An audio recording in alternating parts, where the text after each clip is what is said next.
Yang di challenge itu proses dapat hormatnya itu loh. Iya, atau tadi Karena itu kan dapat proses hormat. manusia soalnya. Betul. Ya kan, agama udah mendikte tertentu gitu loh, tapi proses manusia yang membuat orang bisa dapat hormat tertentu, dan itu yang selalu disalahgunain. Nah, makanya itu penghormatan adalah proses aktif bukan proses pasif. Artinya munculnya dari kita bukan dari dia.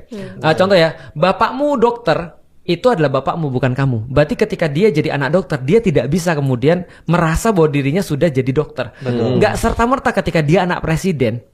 Nggak serta-merta ketika dia tuh anak pelawak, lantas dia lucu, bener nggak? Bener kan? Betul, ya kan? Nah, maka ketika dia jadi anak pelawak, nggak serta-merta dia lucu. Tapi ketika aku datang ke anak dokter, maka aku menghormati anak ini karena bapaknya, bukan karena dia. Tapi dia harus earns itu untuk aku hormati ke depan.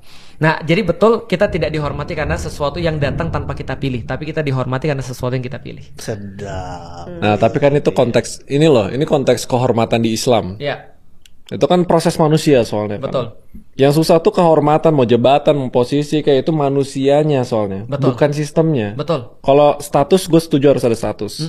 Misal kayak proses gimana cara bisa dapat posisi menteri, Oke. cara dapat posisi wapres, Oke. cara dapat posisi apa. Oke. Itunya loh. Nah, Islam sekarang Seperti apa? seperti apa proses orang bisa mendapat kehormatannya, dan itu apakah bisa dihormati? Oke. Prosesnya contoh ya, kayak- prosesnya iya. ya. Contoh kayak gini ya. Aku temenan sama Raymond. Nanti suatu waktu Raymond punya anak. Ketika aku tahu bahwasannya dia anak Raymond, maka aku akan menghormati anaknya karena aku punya kenangan sama Raymond. Anak Raymond ya, Masya Allah. Apa namanya, udah gede ya sekarang ya, sekolah kelas berapa? Mungkin kalau anak lainnya aku nggak kenal, aku nggak akan begitu dong. Tapi aku punya perlakuan khusus karena aku punya hubungan dengan bapaknya. Tapi aku tahu Raymond tuh ahli dalam bidang finansial, dan aku tahu anaknya ini nggak ahli dalam bidang finansial. Maka ketika aku hormat pada anaknya, beda dengan aku menempatkan anaknya pada posisi seperti Raymond.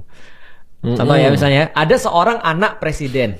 Bukan, anak pelawak ya kan? Masa salah 2 kali? Iya, Dong, nah, kok itu mah bisa? sengaja. Manusia tempat Kok yang bisa? salah dan lupa, bukan nabi boy. Betul. Lu ada gambar aja di gua.